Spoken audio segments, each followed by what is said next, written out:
观众朋友，大家好，欢迎您收看《健康北京》。开篇您听到的这种蝉鸣声，是不是感觉我们仿佛置身于夏天？但是我要告诉您，假如说这种声音不是周围您听到的声音，而是您自己脑子里发出来的声音，您是不是会觉得特别的痛苦难耐呢？如果真的出现这样的情况，该怎么来应对和解决呢？那我想这个问题就要交给今天我们节目到场的嘉宾。夏秀平出身中医世家，从事临床工作30余年，擅长运用中医经方配合特殊学的针灸疗法，治疗老年心脑血管疾病、高血压、高血脂、糖尿病及其并发症、慢性胃炎、胃溃疡、脂肪肝、肝硬化、头晕、头痛、脑鸣、耳鸣、睡眠障碍、焦虑症等多种疾病。坐在我身边的这一位就是北京石景山8大处中西医结合医院特聘专家夏秀平，欢迎夏主任。主持人好，观众朋友们好。主任，开篇我们提到的这个蝉鸣声不仅仅有的时候会出现在我们的耳朵里，是不是也会出现在我们的脑子里呢？是的。这是怎么回事呢？这个如果出现耳朵里边吧，它就是一个耳鸣；出现里头大脑里头就叫脑鸣。其实这个脑鸣在我们的老祖宗的那个中医书里头早就记载了，它不是新名词儿，它叫天白野。就是什么叫天白野呢？就是我们的大脑里头有一种就是奇怪的声音出现，在外界就是外边的声乐没有这个声音，他自己感觉到，你看外边就很安静很平静，他自己感觉到的大脑里头就一个劲儿的在响，很烦人的。这个声音吧，有的是蝉鸣声或者吱吱声，还有嗡嗡声呀，还有就是重组里头串的那个声音呀，它会出现这个声音，这就叫脑鸣，也叫天白蚁。这样的情况其实现在在您的诊室里是不是非常常见呢？对，是现在我们的年龄在增长。为什么老人会多呢？我看了一个短片，我们的专家介绍，以前的人平均年龄35、6岁，现在的平均年龄是80多岁。对，那么我们延长了40多年的寿命，那么根据这就叫老化病，是吧？对，跟老化有关系。就是我们人随着年龄的增长，脏器的退化、衰老，可能也会导致脑鸣的出现。对，所以老年人居多。主任，这个耳鸣和脑鸣有的时候这个症状发生的时候也是非常容易混淆的。那怎么来鉴别究竟是耳鸣还是脑鸣呢？这个耳鸣跟脑鸣吧，其实有的人的确是分不清楚的，是这样子的。那么其实具体的话，他的耳鸣吧是耳朵里头的一个声音，他脑鸣呢是头部里头的一个声音。在外边没有声乐的情况下，就是没有噪音，也听见不到声音，就他们听到那电流声呀，或者是呲呲声呀，或者是蝉鸣声呀，可是外边没有，他就觉得大脑里头一个劲儿的在响。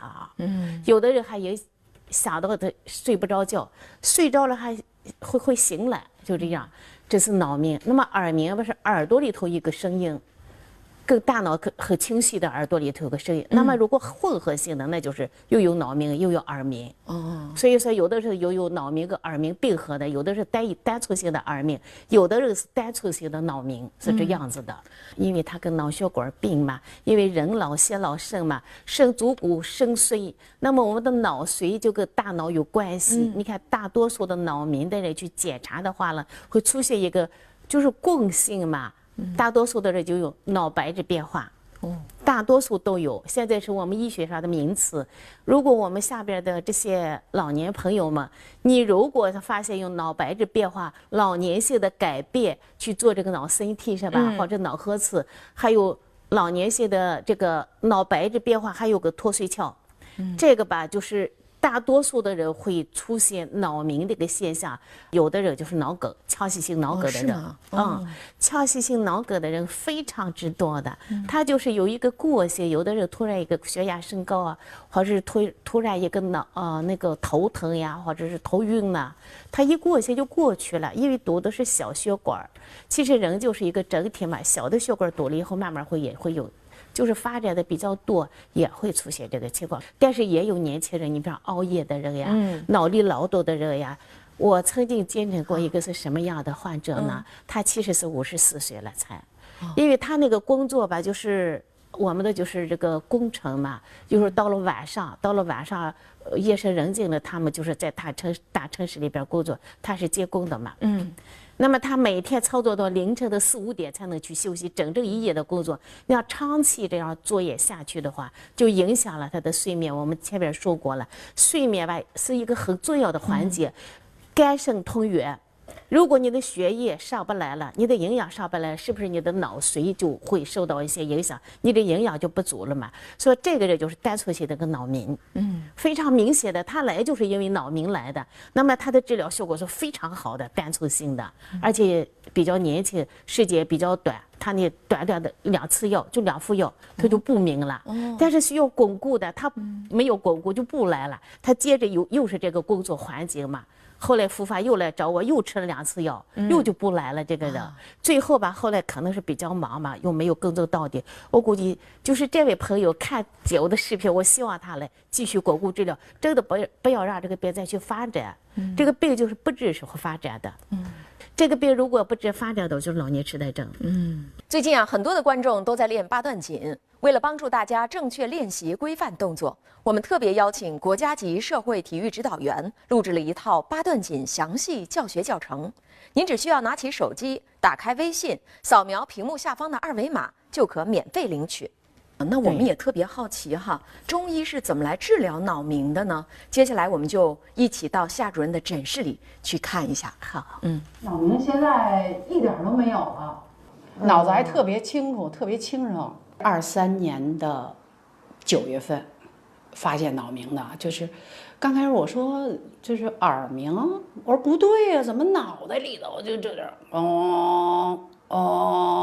哎呦，躺那儿也不行，是坐着也不行，就特别难受。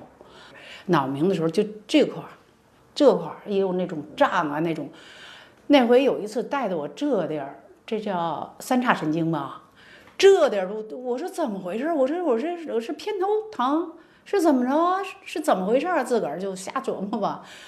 这一天吧，就是除了睡觉的时候，但是晚上睡觉的时候呢，你得醒吧。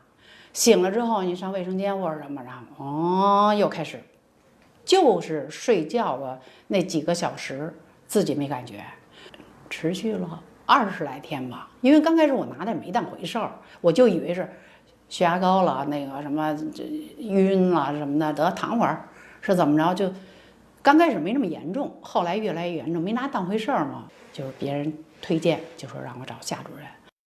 他给我扎完针，扎完第1次就特别明显，就是首先他这个脑鸣的时间缩短了，脑鸣的那个声音变小了，就特别明显。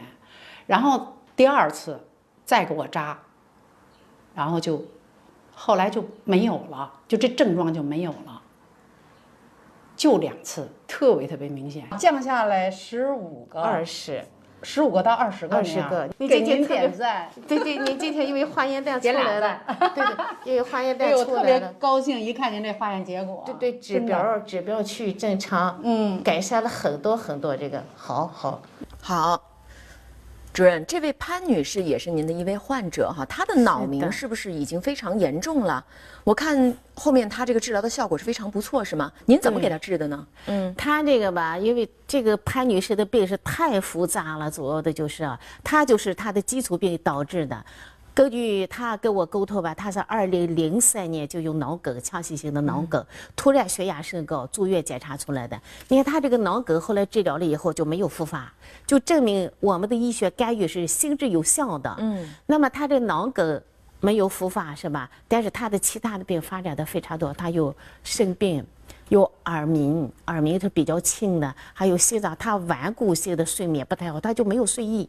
头晕，他来那会儿以头晕来的，还有脑鸣。他这个脑鸣吧，因为你像2003年，大概在10月份，在其他地方治疗了好多，就是效果不是太好。那么他来找我来了以后吧，他是各种病程比较复杂，治疗他这个脑鸣吧，是吧？因为我们明确给他诊断了以后，他是气虚的很厉害。因为气为血之帅，血为气之母。因为他多年的病肯定伤到了他的正气，正气不足要负正气是吧？因为脑鸣跟经络的堵塞有关系，因为大脑缺乏濡养了才出现的脑鸣。你看他这个病程发展了20多年的病程，才出现了个脑鸣，但是他还好，为什么他们就治疗的效果那么好？他一点都没有，他自己说我一点都没有了，因为他发现脑鸣才1年多，所以说他就是透过我们扶正气、疏透经络、调理他的肝肾，他这个病就没有了。我也给他扎针灸了。那潘女士她的这个脑鸣这么严重，您分析和她身体的哪一种疾病可能说关系最密切？她这个吧，就是方方面面的都有。首先说她是脑梗过是吧？她的高血压是顽固性的高血压，高血压分的是很清晰的，有原发性高血压和就是那个继发性的高血压。他你看，为了就是诊断他是不是继发性的高血压，他曾经在我们的3家医院北医3院住院。为了给确定，当时确定的是原发性高血压，但是他后来吧又发现了他又生病，但又促进了他这个血压。在我治疗的高血压的病人吧，单纯性的高血压往往的就半个月1个月，他这血压药就可以停掉了。观察一下，就是效果非常快的。他这个就叫难治性的高血压，非常的明显，就是比较缓慢，但是还是效果非常多的。他现在的血压几乎也算是趋向了正常值。还有接着他从2020年发现了他的肾病，他这肾病他还有糖尿病也。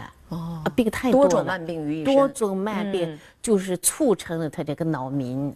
那么他这个肾病是更严重呀！你看刚才看他那个手上拿的是他的尿蛋白，就是转成正常值了，就高兴的激动的不得了，脑鸣也没有了。所以说他这个就是多方面的原因促成的，跟他的肾病、跟他的脑血管病都有关系。您给他治了多长时间？他现在在我这儿吧，已经3个月了，治疗了。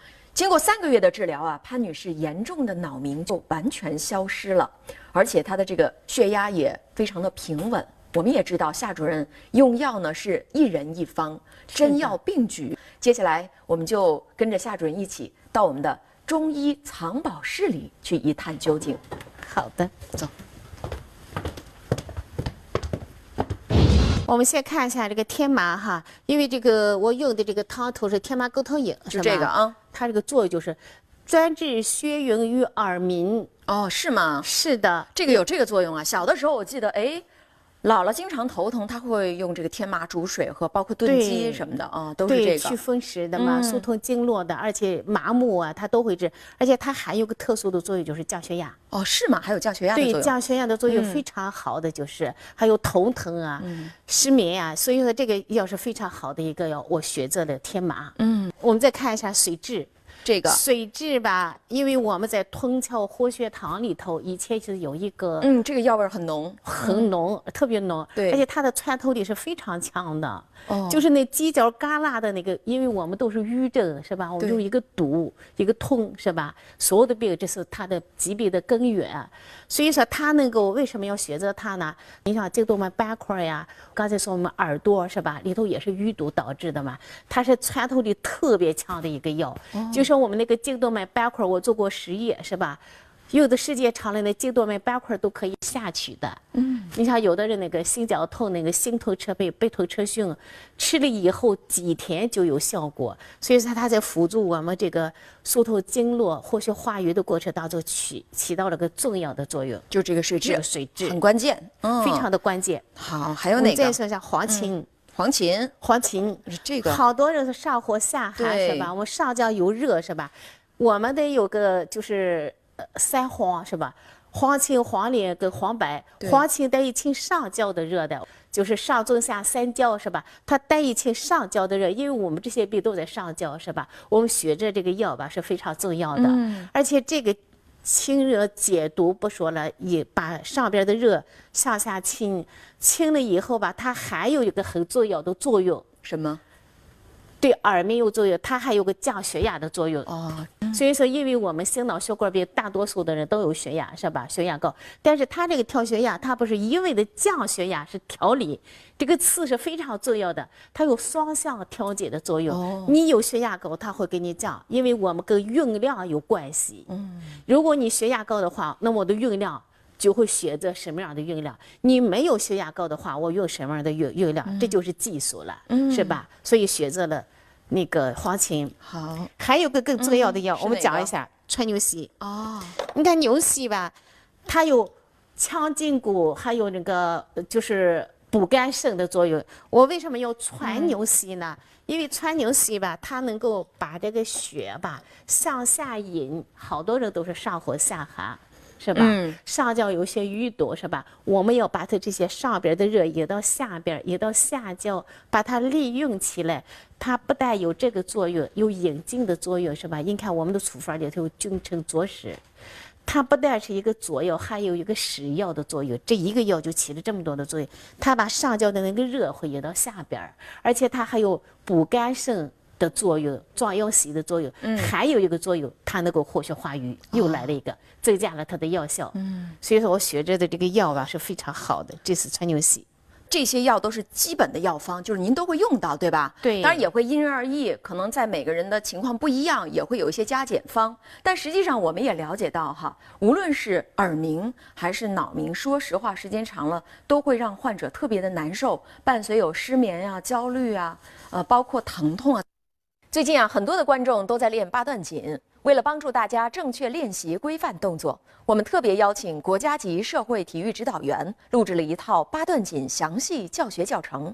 您只需要拿起手机，打开微信，扫描屏幕下方的二维码，就可免费领取。接下来的这个患者，他的情况就有点特殊，到底是怎么回事呢？我们一起来看一下。一般人要没有这个失眠的这个经历啊，他体会不到。晚上躺在那儿，心想累了一天了，我赶紧睡觉吧。躺在床上，哎呦，这个那全来了。想不行，12点了，快睡吧。想着睡，还不行。完了到1点、2点到3点不行了，我就吃点那个睡觉的药，就像那个那叫什么褪黑素。吃完以后不好受，吃完以后就迷迷糊糊的就睡了。可是第2天你早上你得起床啊，起来以后家里这些活你还要干的。完了，我真是就跟在船上似的，迷迷瞪瞪迷瞪，反正这你怎么着你也得把这活干了，特别不好受。耳鸣也好多了，哦，胀到就像气球一样。我觉得好像能够扎个针能放口气儿那种感觉。稍微吃一点东西，就是大家都在那吃，我就吃那么一点点，我说饱了。你说你怎么吃那么点就饱了？确实是饱了，因为什么？就装进以后就通通的，觉得这里头全满了。从前到后都满了，然后有时候我就在地上就走柳，就糊了这肚子，我就是揉揉揉，怎么能解决呀？就胀到这份儿上。就从跟夏大夫看完病以后，我就觉得还真是挺好的。我原来是到2、3点钟就醒，要不然就是根本不睡，通宵达旦。现在基本上要是晚上躺下以后，到第2天的6点吧，差不多6、7点。就尤其是一开始恢复的时候，哎呦，我就觉得这觉子那么香啊！观众朋友，您正在收看的是由正宗堂牌青黄抑菌膏冠名播出的《健康北京》。主任，刚才短片当中这位张女士哈，她也是您的一位患者。对的，像她的这种失眠啊、焦虑啊，是不是也困扰她很长时间呢？对她这个失眠，她也就说是我怎么都没有空意。就她自己不觉得困是吗？不觉得困。她给我形容就是拿着手机看，12点了，11点了，12点了，1点了，2点了，3点了，4点了，就没有办法。她一会儿的看手机嘛，你说这一整夜，她一会儿看手机，就这么数时间，就睁着眼就睡不着，就到天亮，很痛苦的。这和什么原因会有关呢？她这个吧，也就是她是爱操心的一个人。他这个人嘛，操心，他心脏也不好，心脏不好，因为心主生命的嘛。他其实每次的复发吧，因为他的操心过力，思着伤脾嘛，思虑过度，心脾两虚。他这个就是他来那会儿吃饭也不太好，他也是面部特别的憔悴。老人们长期不看病都是嘛，气血不足是吧？他还有一个特殊的症状是什么症状呢？他就给我说，他的肚吧特别的鼓，胀得很厉害。更有一个特殊的症状，他就死活大便不出来。中医讲的就是什么？叫胃不和，卧不安。因因为他不喝，他就根本就睡不着嘛，导致的吧。刚才说四肢伤脾嘛，心主血脉的是吧？他这四肢伤脾，这脾吧是运化水，是个我们的营养这个源头，叫后天之本，是吧？它的后天之本，它已经源头损伤了，所以说它就各方面的营养上不去，就灌注不了，再加上他胃不和，他就睡不着觉。它是这么来的。那也就是说，其实它这一系列的不适的症状表现，包括他的失眠，其实都跟他的这个胃胀紧密相关的。紧密相关，这是一大步第一个关节点的，这就是他的那个病的枢纽在这里呢。那他这个胃胀啊，是不是也是属于淤堵了？宗教嘛，是的。他爱生气，而且年龄也大点。他其实这次犯病又是因为他老头的身体不太好了，他就给我说我一点食欲也没有，我那个便就会解不下来。刚开始来那会儿就是，他后来有复发了一次，我给他治疗了以后，他自己说话，哎呀，我怎么治疗他也就没效果，怎么到你这儿就有了呀？那么这就是宗教不同，宗教是一个我们吧，中焦是吧？中焦，我们中医讲吧，就上中下三焦，它是一个气血跟我们的气机畅通的一个枢纽。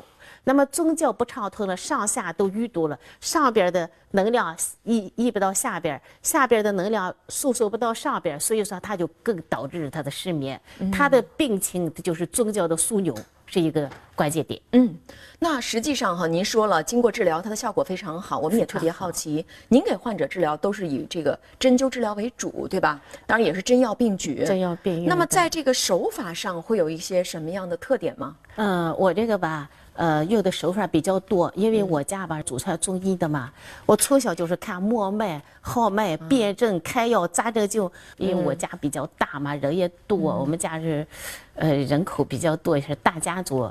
我每天只要放学回去，到了冬天，尤其是我们家了，每天就是号脉、摸脉、扎针灸、拔罐呀，是这一类，就天天这在看这些。像我们那些老人不是都会嘛？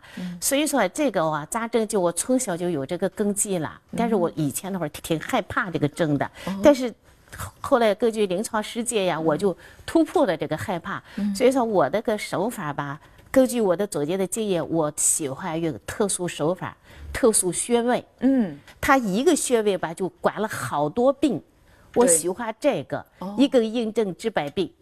我喜欢这个，我会快诊，还有扶诊、耳症、同症。为什么要快诊呢？因为快诊是有它快诊的作用。你强刺激，尤其是聚集的很厉害的话呢，强刺激以后马上就会立竿见影的。哇，是这样子，这么快的效果？对。那这个快诊除了能够治疗耳鸣还能治疗什么样的疾病呢？耳鸣呀，像颈椎病呀、头疼呀、肩膀疼呀。我这儿还有一个赵先生，他因为是其他的病，膀胱癌来找的我嘛，他更是耳鸣，舌苔厚腻的非常厉害。我当时因为要给他做治疗嘛，因为他有背部有特殊穴位要趴那会儿，我就给他做治疗，我让他趴下给他做治疗。他的胳膊就放不平，你让他爬那会儿，很多老人你们可以看看他自己，他就爬不平，他得把那胳膊都拉在下边。我说你为什么要在下边？你不放在床上？他说我放不上来，我放上来疼的不行啊。我就上去几下，蹭几下给他扎完了以后，他就放平了。他说我都治疗了这么多年，我60多岁还没有人这么给我治疗过。所以说这个耳鸣啊，还有肩周炎呀，都可以扎快诊。快诊是因人而异的，不是固定的，是吧？就是在哪一个部位给扎快诊，就根据他的情况，我可以给他用哪个手法，用哪个手段。今天啊，夏主任来到我们的演播室现场，我们也不能够错过这个机会啊，现场给我们演示一下吧。这是一个道具哈，我们就以这个做我们人的身体的组织，是吧？扎这的穴位，我们就是演示一下就行。你看我们现在用的这个吧，就是针是非常好的，都是一次性的，都是先打开的，用完就扔了。完了以后它是很干净的，就没有那个顾虑什么传染病呀、什么感染呀。但是还有一个细节，我一会儿都给大家讲一下。我先给大家看一下，我们先撕开的是吧？我们又把这个针要倒出来，你看。这个针非常非常细，是吗？非常细，对。还有一个，你看这个是针柄，这是针杆，但是针杆是绝对不能触摸的，这是无菌的针，大家看一下是吧？就是，你看我们下边的针杆绝对不能摸的。你看还有抓正的这个手的功夫，你看我的手，是吧？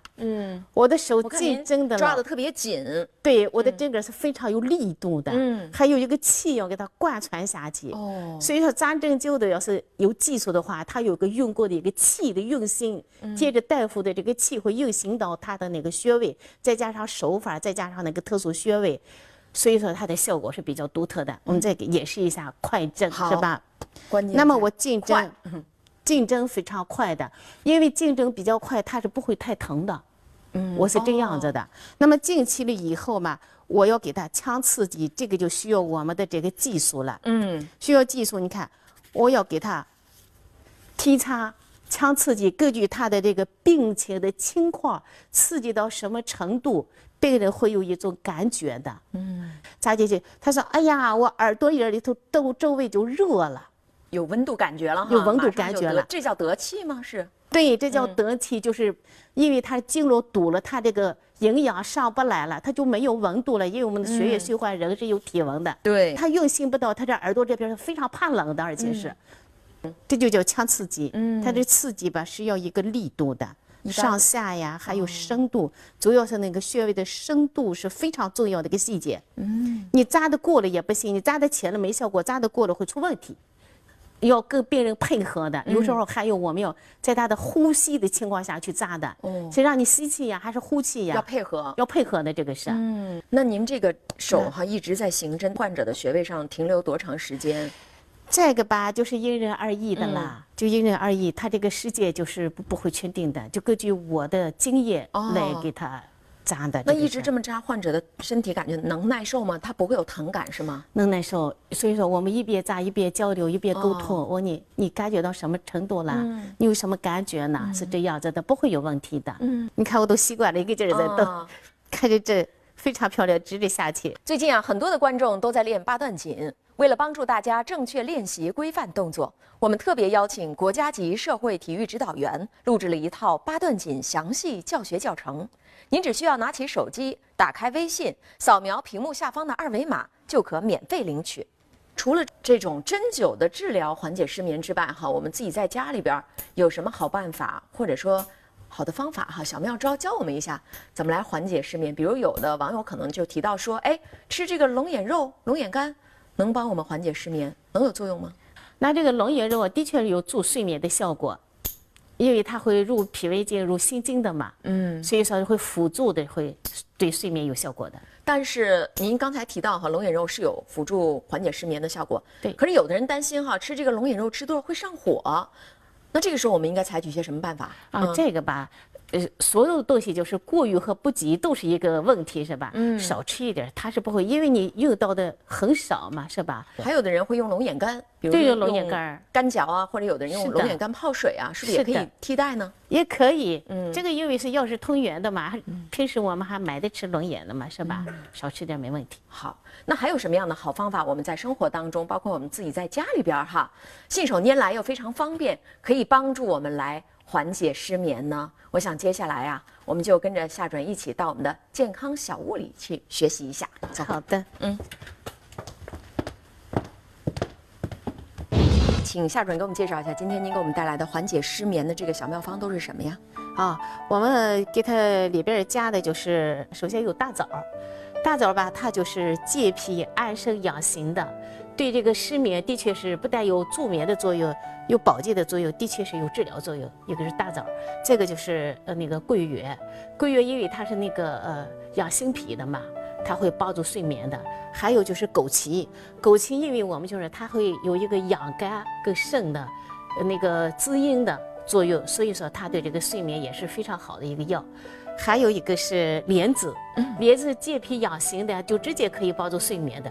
这是我们给4个药食同源的一个，给到大家一个小帮助吧。今天是，那就可以称它为这个桂圆红枣枸杞汤，对吗？